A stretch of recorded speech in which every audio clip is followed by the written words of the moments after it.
बॉलिवूडचा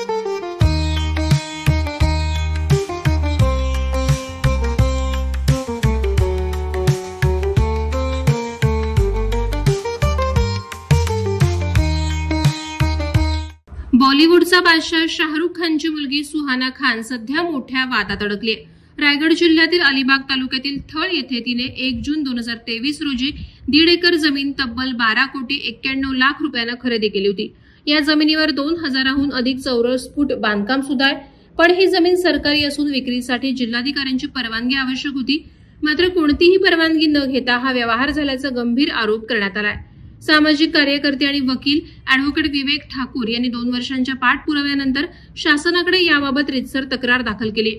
त्यांच्या म्हणण्यानुसार ही जमीन 1968 मध्ये लागवडीसाठी नारायण विश्वनाथ खोटे आणि कुटुंबियांना देण्यात आली होती। त्यावेळी स्पष्ट अट होती की जिल्हाधिकाऱ्यांची परवानगीशिवाय जमिनीची विक्री किंवा गहाण ठेवता येणार नाही, पण वारसदारांनी परवानगी न घेता जमीन सुहाना खानला विकली। एवढंच नाही तर जमिनीचे रूपांतर वर्ग 2 मधून वर्ग 1 मध्ये करण्यासाठी अर्ज दाखल करण्यात आला होता, परंतु त्याला अद्याप मंजुरी मिळालेली नाही। तक्रारीत आरोप करण्यात आला आहे की महसूल अधिकारी आणि उपनिबंधक यांनी संगनमत करून हा व्यवहार नोंदवला। याशिवाय ही जमीन कोस्टल रेग्युलेशन झोन म्हणजेच CRZ मध्ये येते आणि येथे केलेल्या बांधकामाला कोणतीही अधिकृत परवानगी नाही। तरीही तत्कालीन मंडल अधिकारी RN मांढरे यांनी बांधकाम नाही असा खोटा अहवाल दिल्याचं सांगण्यात येत आहे।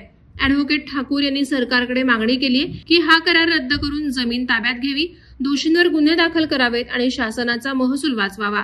यामुळे आता सुहाना खानसह विक्रेते आणि संबंधित अधिकारी यांच्यावर कायदेशीर कारवाई होण्याची शक्यता आहे।